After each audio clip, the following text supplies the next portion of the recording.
Պարոն Մերաբյան, հիմա ձեր պահանջների թվում է այս ակցիայի շնորհակալական, խոսքերի թվում նաև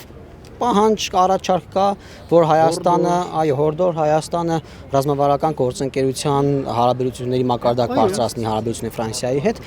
բայց արդյոք սա չի սպառնա Ռուսաստանի հետ մեր հարաբերությունին, որովհետև նաև ուղիղ սպառնալիքներ են հնչում, այդ թվում Երևանում նախարարի շուրթերից արդյոք այդքան ռեալ չեն այդ սպառնալիքները կամ Ռուսաստանը այսօր այդքան անատամ է։ Հայաստանը Ռուսաստանի հետ իր հարաբերությունները պետք է բերի համապատասխանության այն իրողությունների, որոնք ձևավորվել են մեր երկու երկրների միջև։ Դա չի համապատասխանում այն իրավապայմանագրային բազային, որը կա։ Այդ իրավապայմանագրային բազան վերածվել է կապանքների Հայաստանի վրա եւ Ռուսաստանը մեզ գալիս եւ նույնիսկ հենց Երևանի մեջտեղում մեզ հաթաթա է տալիս, թե ինչ կլինի մեզ հետ, եթե հանկարծ հրաժարվենք այն մտքից, որ նրանք պետք է մնան նստած մեր գլխին։ Ահա, հիմա ինչ պետք է անել այդ սպառնալիքները։ Պետք է մեր գլխի վրայից իջեցնենք։ Ինչպես քաղաքական կամք դրսևորելով նաև այլ գործընկերների հետ համատեղ, որոնք կիսում են մեր հետ այդ շահը։ Նկատի ունեք եվրոպական երկրները։ Այո։ Բայց պարոն Մերաբյան, համաձայն եք, որ հիմա Եվրոպան էլ անվտանգային խնդիրներ ունի,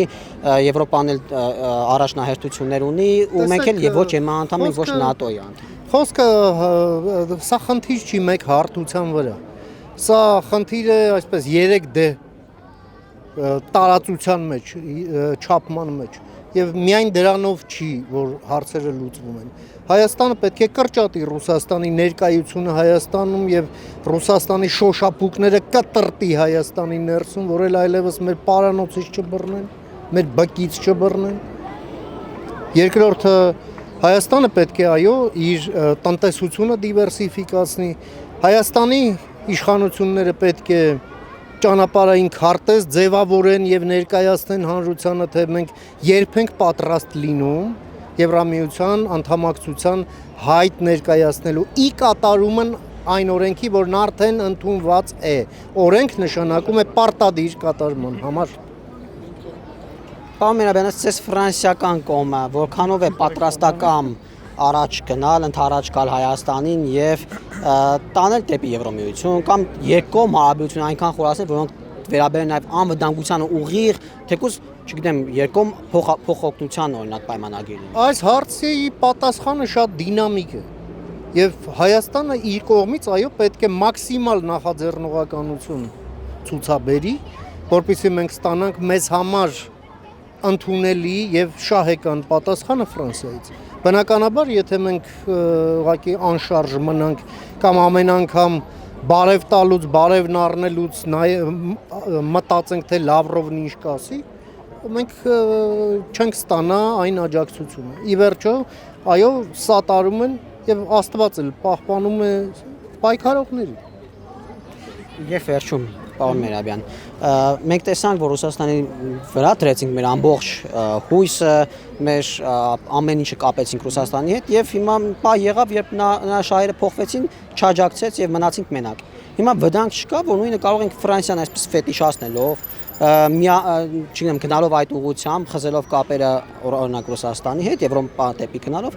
հանգենք մի իրավիճակի, երբ հետո էլ կանգնենք Ֆրանսիայից բողոքենք, ասենք այ մեզ դավաճանեց։ Դա իհարկե անբարոյականություն է, երբ որ դու ոչինչ չես անում, հույսը դնում ես ուրիշի վրա, անկախ նրանից այդ ուրիշի անունն ինչ է։ Բոլոր առումներով։ Խոսքը դրա մասին չի եւ չի կարող լինել դրա մասին։ Խոսքը լիարժեք դաշինքի մասին է, որտեղ Հայաստանը հավասար կողմ է այդ ամենում եւ իր ներդրումն է ունենում այդ դաշինքում։ Այո, Հայաստանը դրա համար պետք է դառնա նորմալ երկիր, այդ ռեֆորմները, որ մենք ռեֆորմի հետևից դեռ գցում ենք մեր ոտքի, այդ ամենը մինչև տրամաբանական ավարտը հասցնելու համար, այո, մեզ եւս աջակցությունը մենք պետք է սովորենք, մենք պետք է աշխատենք, մենք պետք է սովորենք ժամանակակից ստանդարտներով, նաեւ անհրաժեշտության դեպքում էլ կռվել։ անհրաժեշտության դեպքում մեզ պաշտպանելու համար։ Այո, Հայաստանը պետք է իրանից բան ներկայացնի այդ իմաստով, որ այդպիսի երկրներ են, որ ունենում են դաշնակից։ Իսկ դրա համար այո, աշխատել է պետք։ Մենք այն, որ պետք է ոչինչ չանենք ու մեր անելիքը դնենք ուրիշի վրա, դա այո, բերում է նման այլասերված հարաբերությունների, ինչպես մենք դեռ իներցիայով պահպանել ենք Ռուսաստանի հետ եւ արդյունքն էլ տեսնում ենք, հենա Լավրովից տեսանք, եկել էր մեզ բացատրել, թե մենք սոված ենք, թե մեր քունն է տանում, չէ՞։ Շնորհակալ եմ, պարոն։ Ես եմ շնորհակալ։ Չմոռանաք հավանել տեսանյութը եւ բաժանորդագրվել Civic AM-ի YouTube-յան էջին։